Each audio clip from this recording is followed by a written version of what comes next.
se te revele en tu interior. Son cosas diferentes.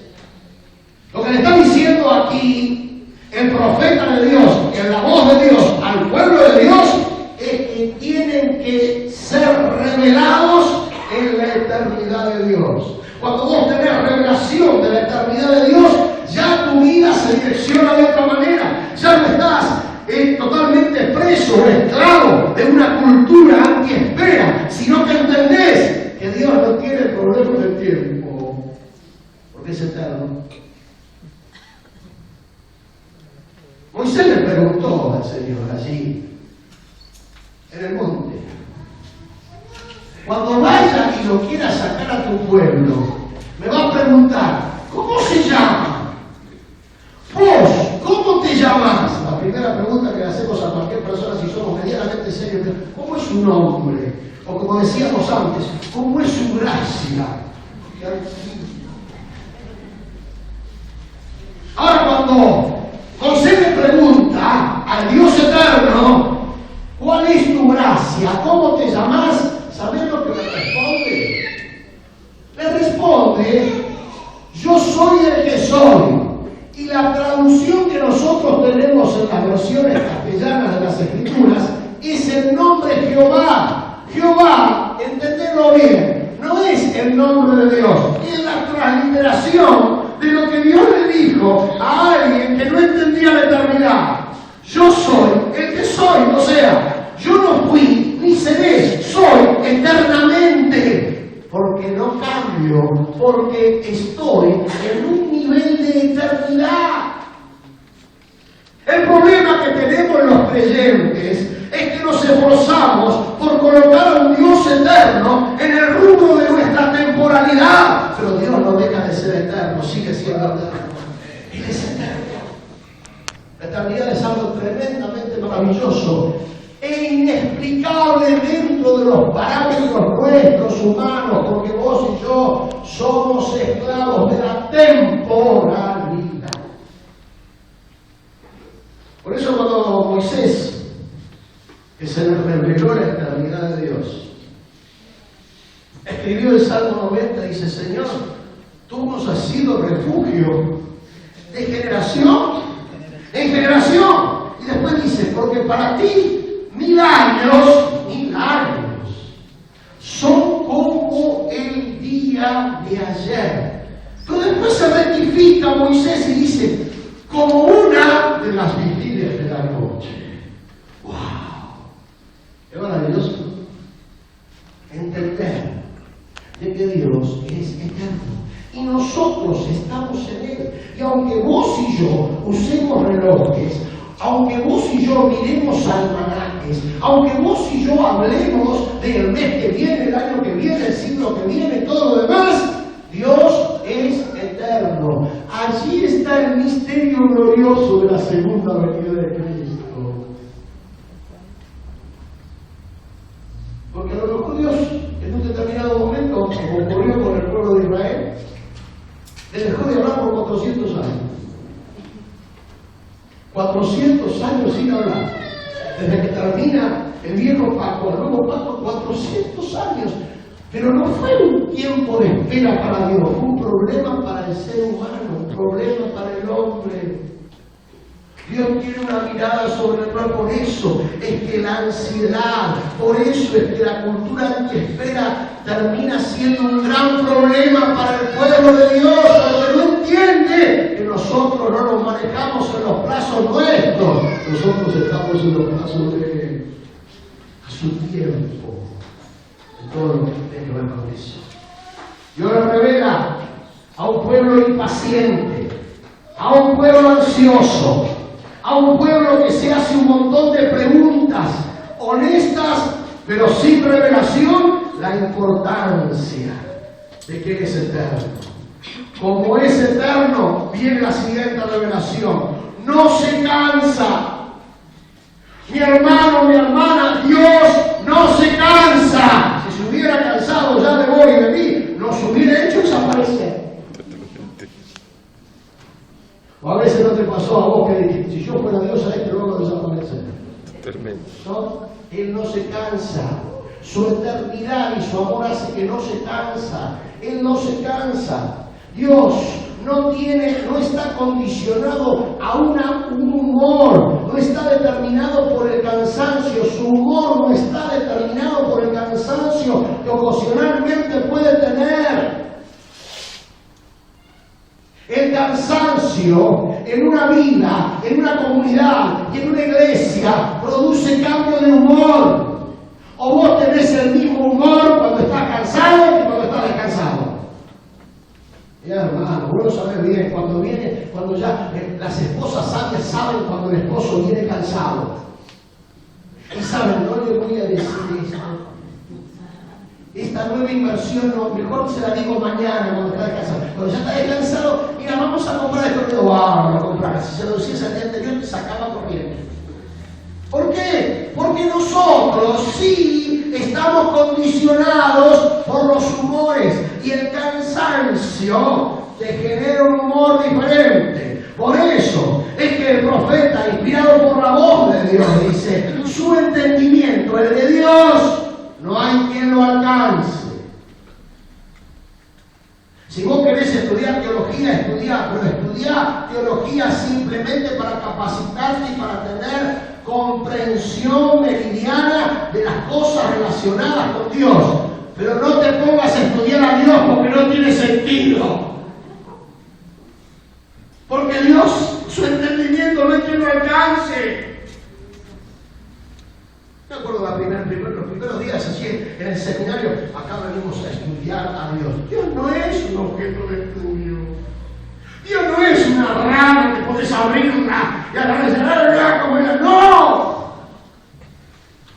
Su amor es impensado, su perdón es impensado, su eternidad es impensado. Él no puede ser estudiado, puede ser amado, puede ser conocido.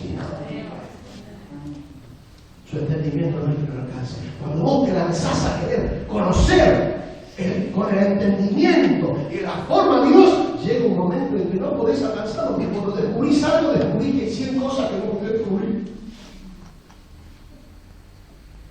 De chico, uno de los dibujos animados que más me gustaban, que de vez en cuando por algún canal lo pasan, era el Correcamino.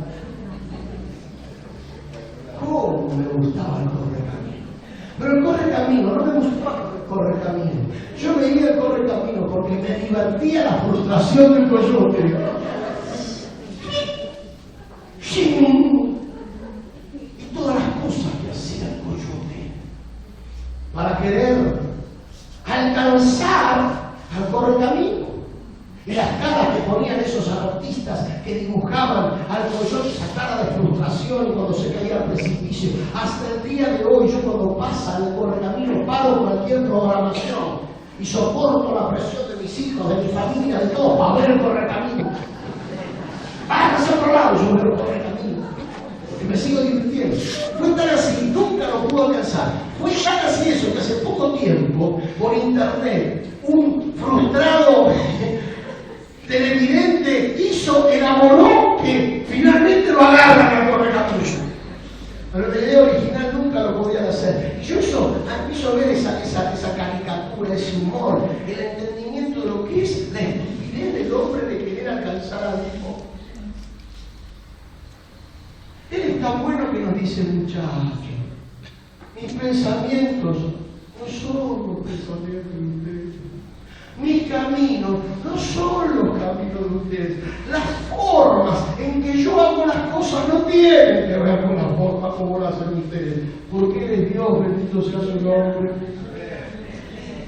Si lo pudiéramos estudiar y si pudiéramos alcanzar su entendimiento, ya no sería Dios. Por eso la Escritura dice, las cosas secretas pertenecen a Jehová vuestro Dios, mas las reveladas son para sus hijos y los hijos de sus hijos. Yo soy feliz con las cosas reveladas.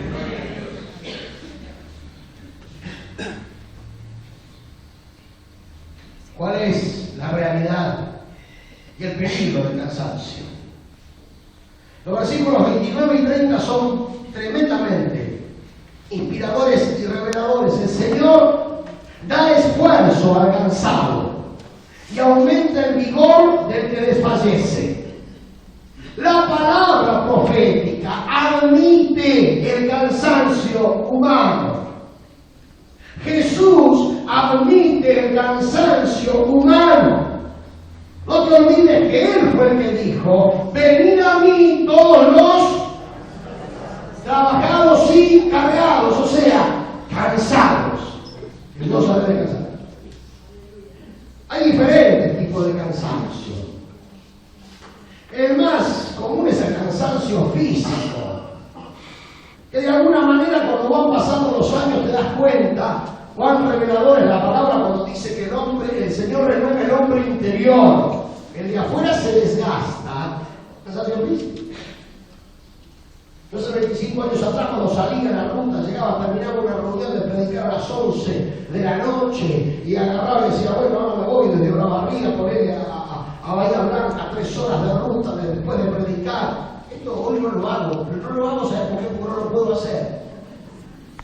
Miren qué revelación. Por más que ore, no lo puedo hacer.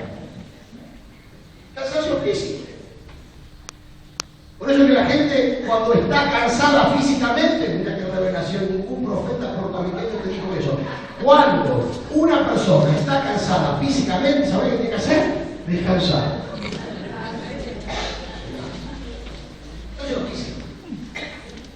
Ahora, hay otro tipo de cansancio, nosotros no vamos a obligar.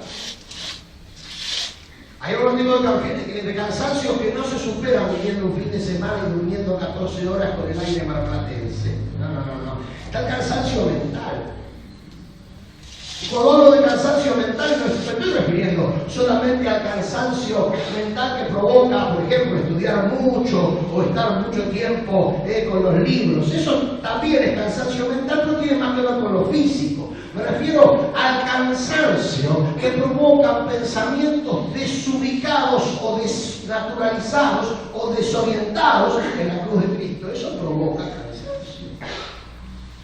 Está el cansancio emocional, que es objeto de estudio de un montón de muchísimas especialidades y mucho más en este tiempo. Es muy famoso el tema del cansancio emocional, porque la gente llega con sus emociones fuera de lugar y que están de alguna manera frustradas por un montón de cosas emocionales.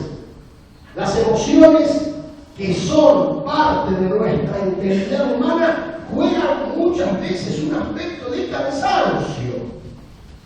Pero aparte del cansancio emocional, está el cansancio espiritual. ¿Sabés cuál es el cansancio espiritual? El que produce el pecado. El pecado, entre otras cosas, en los incrédulos como en los creyentes, también produce cansancio. Ahora, ¿cuáles son las razones básicas del desgaste y el cansancio humano? Para mí, la número 1 de las razones básicas del desgaste y del cansancio humano tiene que ver con las falsas expectativas humanas. La tendencia del hombre de poner fe en el hombre. Ahora, nosotros creemos y nuestra cultura dice: bueno, esa es una persona creíble, hay que confiar y todas esas cosas. Pero quiero decirte algo en esta mañana en el nombre de Jesús. Espiritualmente, de acuerdo a la revelación bíblica, aquel que confía, pone su fe en el hombre, es objeto de maldición. Maldito el hombre, dice el profeta Jeremías en el capítulo 17, verso 5, que confía, o sea, pone su fe en el hombre.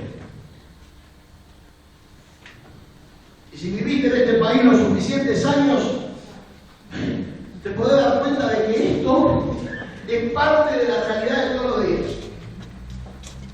La confianza, me acuerdo mi padre, un día escuchó un ministro de Economía que dice: el que apuesta al dólar va a perder.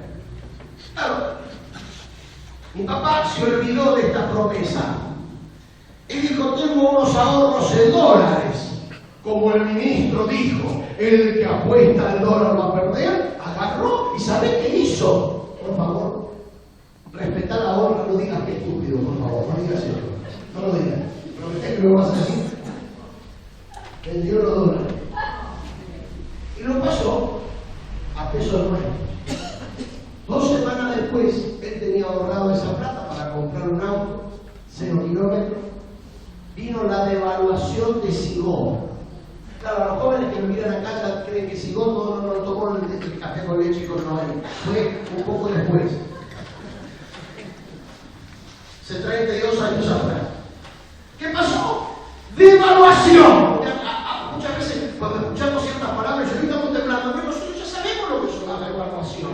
La devaluación es cuando vos tenés un billete que de la noche a la mañana vale la mitad.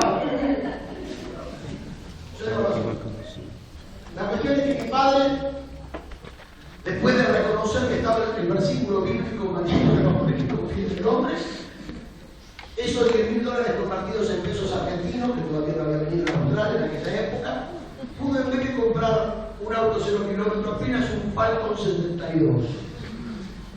Algo es algo. Pero ¿sabes lo que pasa? Este ejemplo, como tantos otros. Y lo curioso, mi hermano, lo curioso, es que a veces llegamos a la fe, descubrimos que Dios es el único digno de confianza, descubrimos que maldito el hombre que confía en el hombre, y ¿sabes qué pasa? Llegamos a la fe, y hay gente que sigue poniendo la fe en el hombre. Y como que creen que Dios, bueno, después de todo, ahora ya es creyente, así que la maldición no es aplicable a vos, no, es palabra de Dios. A los hombres hay que tenerle un respeto, una honra, una consideración, pero no hay que poner la fe en los hombres.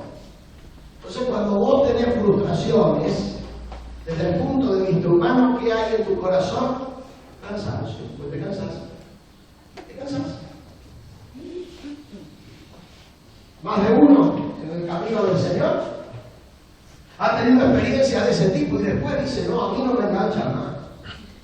Yo no confío más en muchas de esto, yo no me enamoro más. ¿Por qué? Porque en realidad se equivocaron en el camino, pusieron la expectativa en el hombre. Y el hombre puede fallar. En segundo lugar, mi hermano, falsas creencias de los procedimientos de Dios. ¿Qué quiere decir esto? Te dije anteriormente, los caminos de Dios no son nuestros caminos, y los pensamientos no son nuestros pensamientos. Pero como nosotros somos personas que queremos tener el control mental de todo, decimos, bueno, si en este proyecto Dios está presente, esto va a salir así, sin obstáculos. Y el primer obstáculo que tenemos es, ¿qué pasó? Eso no es mentalidad bíblica, es mentalidad de casino, mentalidad, acá lo saben, mentalidad de timba, mentalidad de suerte. ¿Escuchaste, creyente? ¿Cómo te dice? ¿Cómo andás, hermano? Y nos vamos a ver cómo viene la mano. ¿Qué? Claro, en vez de poner la confianza en el Señor, están en un vacío y creen, aunque no encuentran versículos bíblicos para sustentar su posición, que le va a ir en la vida de acuerdo al azar, de acuerdo a la suerte. Vamos a ver cómo viene la mano. Yo cuando me pregunto, cuando alguien me responde así, la pregunta que le hago, ¿en qué casino te congregás?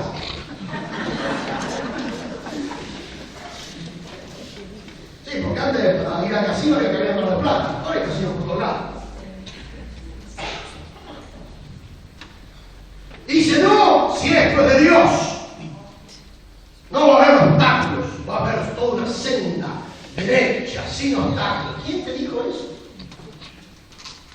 Si este noviazgo es de Dios, nunca vamos a tener ni un sí ni un no. ¿Quién te dijo eso? Ah, por supuesto, hay noviazgos que no son de Dios porque no hace falta ser profeta para darte cuenta que no funciona. Porque si al primer mes ya se miran con la cacerola, con familiares, cuando se casan. Eso no es necesario, pero en otros casos, la idea es esta: buscan señales mágicas, cuestiones mágicas, cuando no entienden que Dios no necesariamente procede de la forma en que vos crees. Claro, cuando esas creencias se dan, te frustras. Yo pensaba que Dios iba a obrar así. Te cansás. A veces se producen equivocados conceptos sobre el funcionamiento de las relaciones. Hay gente que está cansada porque decía, no, esta persona este inmaduro bárbaro, el día que se case va a sentar cabeza. ¿Quién te dijo eso? No, el día que se case será feliz. O sea, la idea equivocada, falsa, de este mundo o de la herencia es: sos soltero, sos infeliz. Te casás y sos feliz. ¡Qué estupidez! ¿De dónde sacaste que dos infelices van a producir felicidad solamente por pasar por el registro civil? ¡No! Nosotros predicamos un evangelio que hace feliz al hombre y que hace feliz a la mujer, siendo soltero, siendo casado, siendo solo, y que el propósito de una relación matrimonial es un completamiento de los propósitos de Dios, pero nada reemplaza nada. Hay gente, chicos, gente grande que se casa y dice: pongo el piloto automático, ahora me casé, ahora el pastor lloró por mí, ya me dieron la Biblia, ya declararon la elección, entonces pongo el piloto automático, este matrimonio va a funcionar bien punto. A los pocos meses te das cuenta que el piloto no funciona, de que la vida matrimonial requiere principios y relaciones, y vos pensabas otra cosa. La cantidad de matrimonios que haces. Porque ese pensamiento mágico que te hablé antes se aplica precisamente a eso. Y dice: no, ahora estamos, somos los dos creyentes, somos los dos amamos a Dios, los dos somos de la misma denominación, esto va a funcionar. No necesariamente, porque hay un equivocado concepto sobre el funcionamiento de la relación. El peligro del cansancio, mi hermano, mi hermana, cuidado con esto. Se basa en que la herramienta emocional que el enemigo quiere utilizar para destruir los propósitos de Dios en nuestras vidas. El cansancio no lo produce Satanás, Satanás utiliza el cansancio. Hay una vieja ilustración, los viejos del libro de ilustraciones. Dice que en una calle había un local, un escaparate, decía: herramientas del diablo. Y cada una de las herramientas tenía un valor. Entonces, el enojo valía, vamos a poner, 300 pesos, la avaricia 200, todo. Pero había una herramienta que no tenía valor, y era precisamente el cansancio. Entonces, dice la ilustración, llegó un interesado ahí, le producía realmente mucho interés los valores de las herramientas, y va y entra al local y le pregunta a uno de los demonios que atendía el local: ¿por qué todos tienen valor y el cansancio no tiene precio? Y el demonio dice: no, porque el jefe no vende esto por nada, porque sabiendo que eso lo tiene a su favor, puede utilizar eso para destruir muchísimos propósitos. Muchísimas cosas. Cuidado con el cansancio. ¿Cuáles son en último lugar los beneficios de esperar a Jehová? ¿Qué significa esperar a Jehová? Porque cantamos esto, lo declaramos, lo creemos. ¿Qué significa esperar a Jehová? Lo primero que quiero que entendamos en esta mañana con esperar tiene que ver con lo que normalmente, comúnmente, sencillamente quiere decir la palabra esperar. Tener la actitud de saber que en algún determinado momento algo va a llegar, pero con fundamento, y que va a producir un resultado en mi vida. Cuando llegué a Bahía Blanca teníamos una nueva misionera en el cuarto de ingeniero Guay. Y como el culto del ingeniero Guay el domingo a la mañana, tomé la decisión, apenas llegué, de estar un domingo a la mañana en el culto en Bahía Blanca y el otro domingo en la mañana en la obra misionera. O sea, yo desde que llegué a Bahía Blanca le estoy dejando, nunca me quedé. La cuestión es que estábamos allí. En ese momento nosotros llegábamos, yo no tenía un automóvil, me asesoré y me dijeron: mirá, para ir al puerto de ingeniero Guay está la línea que todavía existe, 500. La línea 500. Ahora, cuando yo llegué el primer domingo, yo venía de la velocidad de los ómnibus Jesús en Buenos Aires. Y yo creía que era lo mismo, que la 500 era algo así como el 60. Bueno, no sé qué. 60 para los que no saben, Buenos Aires 60 es una línea de ómnibus, la más conocida, la más popular. Cada 2 minutos pasa lo mismo.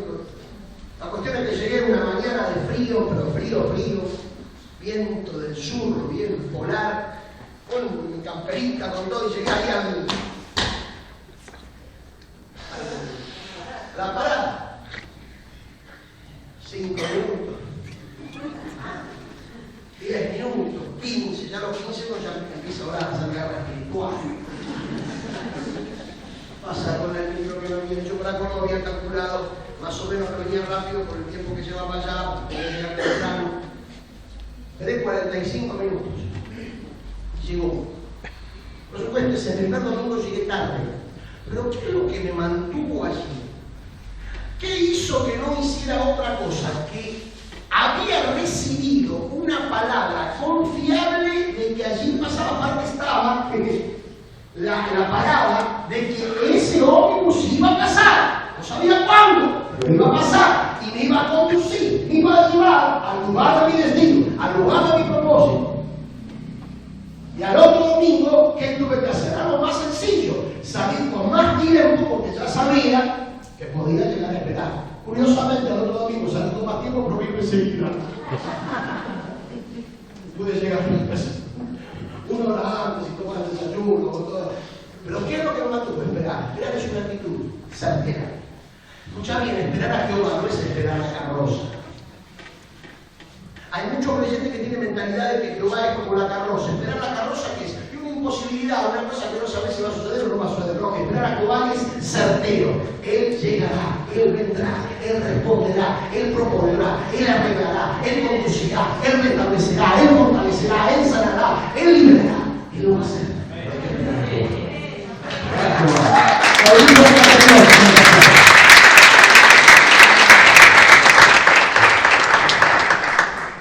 Segundo lugar, esperar es confiar en Jehová. Confiar en Jehová.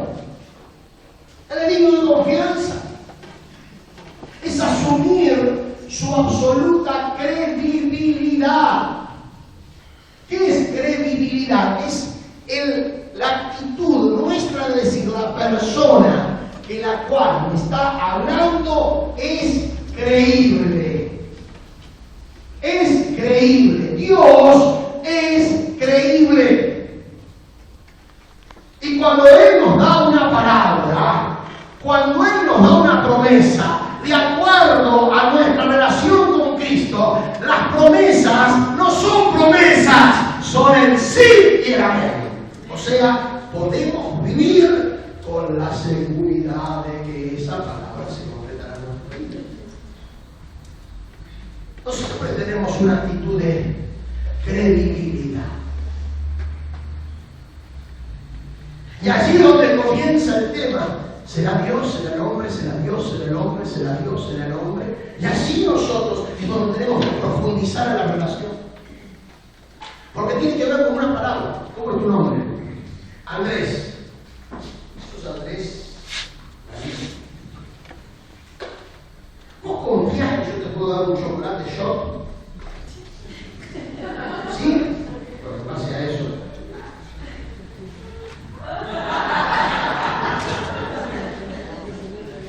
Ahora, escúchame bien. La credibilidad tiene esa línea de funcionalidad. Lo que le agrada a Dios, escucha bien, hermano, por favor, hermano, que tenga 700 años de cristiano. No hay nadie de 700 años. Es la actitud de creerle a Dios. Es una de credibilidad. Dios la pasa fenómeno, bárbaro con aquellos que le creen. Por eso la Escritura dice, sin fe es imposible. Entonces cuando nosotros vamos a la palabra, leemos la palabra, le pedimos al Espíritu de Dios que nos revele la palabra, la actitud de creerle a la palabra es la que mueve el corazón de Dios. Si vos seguís el ministerio de Jesús en los 4 evangelios, te vas a dar cuenta que lo único que lo conmovía a Jesús, desde el punto de vista de las emociones era cuando la gente le creía. Si tenés la mujer que le toca el manto, hoy seguramente algún teólogo con minúscula dirá: ¡ay, esa mujer que idólatra que era! No pensó en Jesús como Hijo de Dios, pensó en el manto. Escuchame, dejate de tomar. La mujer tuvo fe. La mujer no creyó en el manto, creyó en Jesús, pero su humildad y su condición hizo de cosa. Ella no quería una entrevista personal en el escritorio de Jesús, no quería una entrevista de oficina, no quería que el Señor le hable y le diga: oh, mujer, ¿qué fe que tiene? No, ella no se tan solo tocar en su manto, se le sana. Aleluya. Ella no tenía fe. La mujer sirofenicia. Hermano, si esto te hubiera pasado a vos, a mí hubiera cambiado de iglesia. Le habla de la hija. Y Jesús, ¿sabe qué le dice? Le dice: no está bien, no está bien. Que no dejen de comer a los hijos. Y la comida a los hijos se da a los perrillos. O sea, le dijo perrillo, le dijo perra. Escuchá bien lo que te estoy diciendo. Ahora, un creyente posmoderno de nuestras iglesias evangélicas en este tiempo le hubieran dicho: ay, qué mal, estas son palabras de una persona que se cree de Dios, esta es la conducta de un pastor, esta es la conducta de un líder. No, yo no voy a la congregación de algunos maestros. ¿Sabes lo que le dice la mujer? Sí, es cierto, pero aún los perrillos comen de las migajas que caen de la mesa de los hijos. Y Jesús dijo: ¡oh! ¡Impresionante! Mujer, vete. Ya, el pedido que se me quedó. ¿Por qué?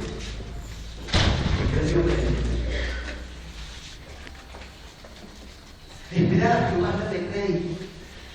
Es cuando Dios se te revela una palabra, una promesa de las Escrituras, diga: no importa lo que digan de esto, yo lo voy a creer. Es una actitud, no es magia, hermano, es tu actitud hacia esa palabra. Eso es esperar, es darle crédito. Es darle crédito a lo que Dios dice. Yo creo en Él, le creo. No importa que no venga ahora, aunque la visión tardara, la esperaré, ya creo. Creo. Es esperar su manifestación en nuestras vidas. Es esperar el cumplimiento de sus promesas. Es vivir direccionados en lo que Él dijo que iba a realizar. Es obedecer. Es sumergirnos en entender su eternidad. ¿Se acuerdan de la eternidad? Sumergirnos en esa eternidad. Finalmente, ¿cuáles son los beneficios de los que esperan a Jehová? Punto número 1. Tendrán nuevas fuerzas. Me gusta más todavía la versión Reina Valera de 60 o 909. Dice: multiplica las fuerzas del que no tiene. Ahí le rompe los esquemas a los matemáticos. Claro. Porque cualquier tipo de cifra multiplicado por 0, ¿cuánto da? 0. En la palabra no. En la palabra no. Él dice: multiplica las fuerzas del que tiene una, no del que no tiene ninguna. Así que cuando yo escucho gente que dice: pastor, me estoy quedando sin fuerzas, le digo: son buenas noticias, porque si te quedas vos sin fuerza, viene fuerza del cielo, y esa fuerza del cielo se comienza para ti. Nueva fuerza. Lo que espera es nueva fuerza. Dios quiere en este tiempo, más que nunca antes en la historia, hacer caer toda fuerza humana en comparación con la fuerza. Cristo fue fundamentada sobre el poder y la fuerza de Él, no de la nuestra. No del poder de nuestra herencia, ni de nuestra tradición, ni de un montón de cosas nuestras. No, en el poder de Él.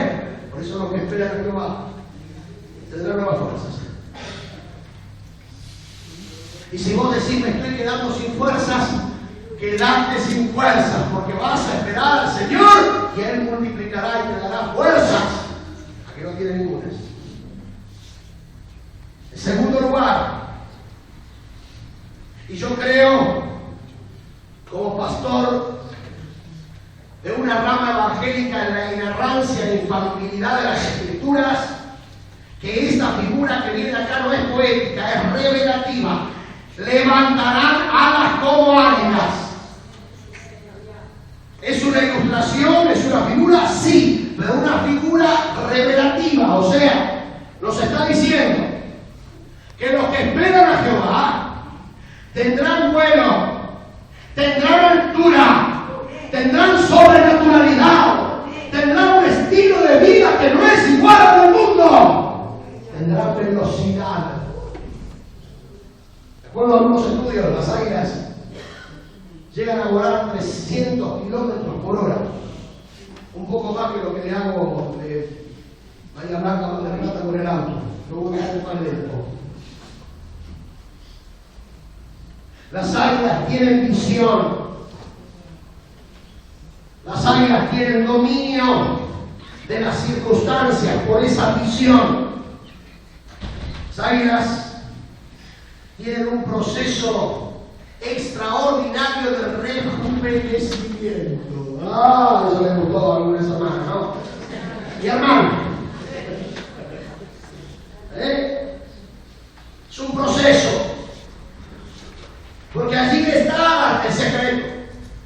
Al esperar a Jehová y al creerle a Jehová, al creer en sus promesas, el Señor trabaja desde su gracia, su poder, su espíritu en nuestro interior, para que nuestro interior se renueve y podamos estar en esa dimensión. Señor, dominio. Mi hermano, mi hermana, si esperás a Jehová no podés vivir más como una gallina. Hay muchos creyentes que se les necesita revelar que no son gallinas, sino que estoy refiriendo a una aspiración deportiva, aunque me incluye.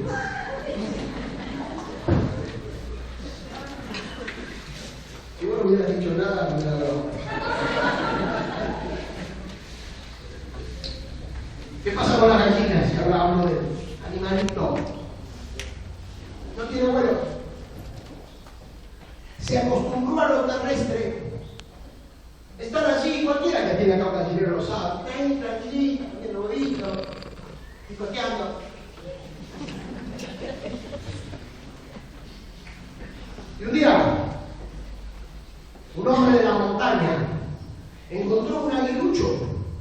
¿Sí nació?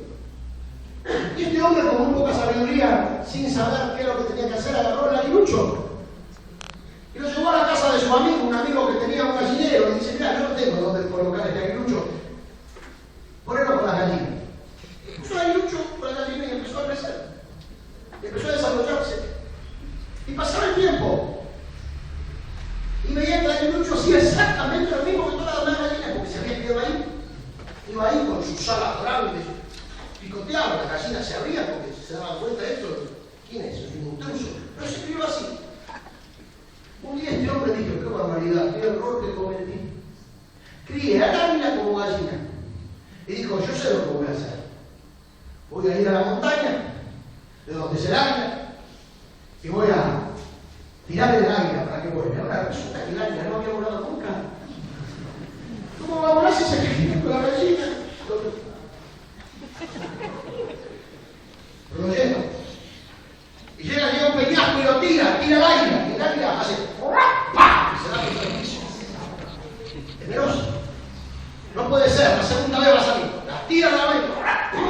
¿Por qué? Porque se había estructurado instintivamente como una gallina. Pero este hombre agarró y dijo, no, hay una naturaleza, hay una esencia, hay una genética. Esto no es gallina, esto es águila. Entonces, ¿qué hizo? Se la jugó. Y fue a la punta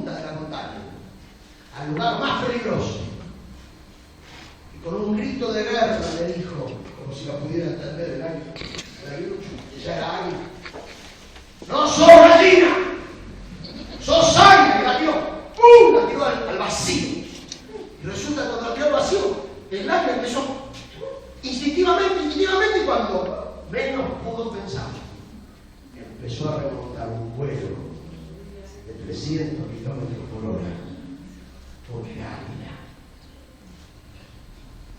No sé si lo crees, mi Biblia dice de que los que esperan en Jehová levantarán armas. Ya no vas a estar viviendo en el gallinacio mundo de todos los días picoteando un poco de maíz para sobrevivir, sino que vas a crecer en visión, en enfoque, en propósito, en destino. Y finalmente vas a tener victoria sobre el cansancio. ¿Correrán? No se cansarán. ¿Caminarán? Y no se bloquearán. ¿Por qué? Porque esperaron en Dios. Porque el eterno Dios no ha cambiado. Porque sigue siendo tan sobrenatural como siempre. Porque sigue queriendo proponer a su pueblo la dimensión correcta. Finalizo diciendo lo que quizás algunos de ustedes conozcan, porque se hizo una película de este caso. En el año 1924, en las Olimpiadas en París, Francia, participaron muchos atletas y entre ellos un escocés llamado Eric Lark. Este escocés, reconocido en aquella época, en la década del 20, como el escocés volador, era un cristiano nacido de nuevo con un llamamiento misionero. De hecho, fue misionero en China, posteriormente a las Olimpiadas. Y resulta que, como buen escocés e inglés de aquella época, en el día del Señor y no había ningún tipo de actividad posible el día del Señor. Ellos guardaban el día del Señor rigurosamente. Llega precisamente en representación de Escocia y se entera en el barco de que la competencia que tenía que correr él era el día domingo. Eric Lark, sin poner ningún tipo de reparo ni duda, le dijo a su entrenador y al jefe de la delegación que él no iba a correr. Fue tal la preocupación del equipo deportivo que salieron a decirle: no, vos tenés que correr. Vos estás acá en nombre de la reina. Y Eric Lark le dijo: no, se equivocan, yo respondo a un solo rey, que es mi rey. La cuestión es que se puso tan tensa la situación que el príncipe de Gales, una de las autoridades precisamente de la corona británica, fue a querer convencerlo de que corra el domingo. Y Eric Lark le dijo: lo lamento mucho, príncipe, no voy a correr el día domingo. Y uno de los compañeros que estaba allí escuchando la conversación dijo: yo ya tengo la respuesta. Yo corro por el domingo, porque ese compañero no tenía mucho problema con no guardar el día del Señor, y que él va a tener que correr las 3 competencias del día martes, o sea, 400, 800 y 200 metros. Las 3. La cuestión es que Eric Lark aceptó gustoso simplemente porque él quería ser fiel y esperar en el Señor. Cuando llegó el día martes, en las primeras 2 competencias que corre Eric Lark, la gana. 200 metros y 800 metros. Pero faltaba una de las competencias más prestigiosas, que era la competencia de 400 metros. Y no había otro representante de la corona que no fuera él. Y él dijo: sí, la voy a correr. Y cuando estaban a punto de salir a la guerra, de salir a la carrera, allí en el lugar, hay los diferentes competidores, y uno de los competidores que representaba a Estados Unidos le acerca un papel que él lo coloca en su mano. Cuando abre el papel, dice el Señor: yo honro a los que me honran.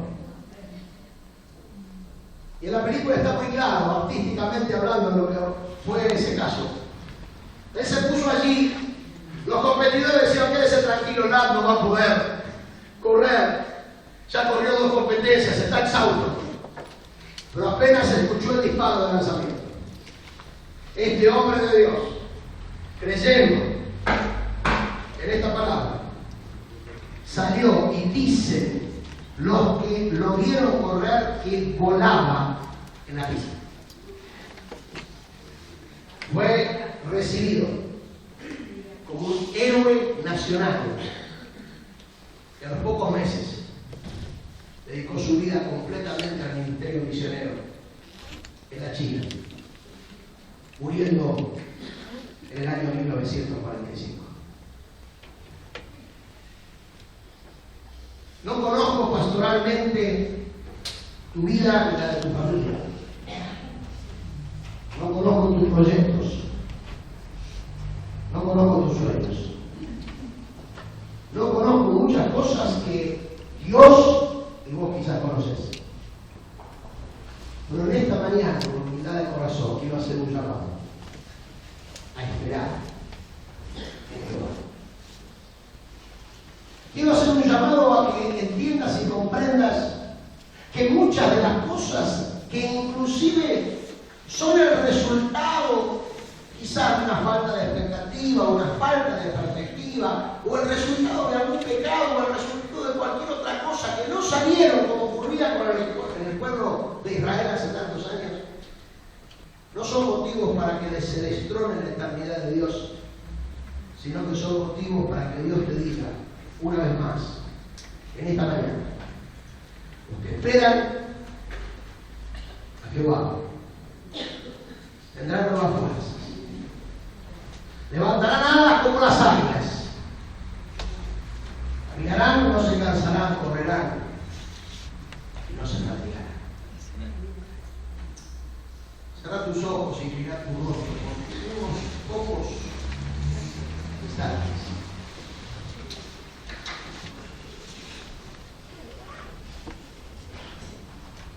No te avergüences en esta mañana de estar cansado, de estar cansado.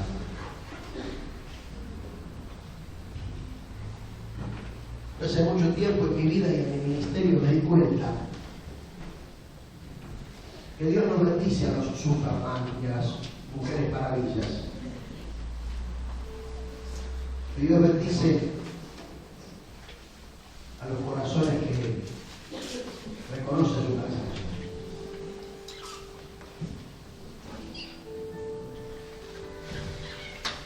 Yo ya no compro más el cuento ese.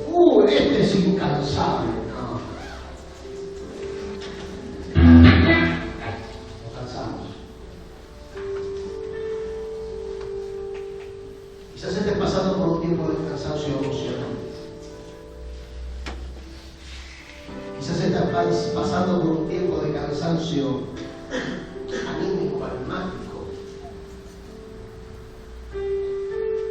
Quizás estés pasando por un tiempo de cansancio espiritual también.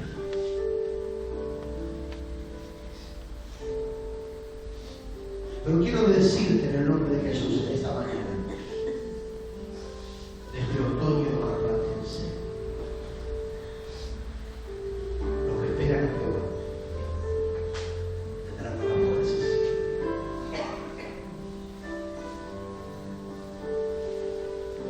Y yo quiero en esta mañana invitarte sencillamente a reconocer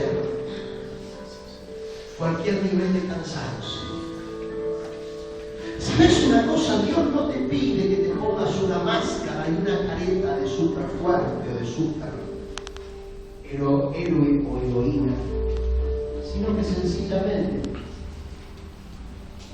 sigue siendo Dios, que te ama tanto y como Él es eterno, su amor no cambia. En su eternidad te da una oportunidad renovada, nueva, de poder esperar en Él. De cambiar la queja y de decir, ¿por qué no me salen las cosas? Con la declaración, yo en Él esperaré. En Él esperaré. Y si en esta mañana, mi hermano, mi hermana, este es tu caso, tu experiencia, yo quiero, como un compañero de lucha, como un compañero de batalla, no como el predicador invitado, sino como alguien como vos, hacerte una invitación a este altar para que tengamos una oración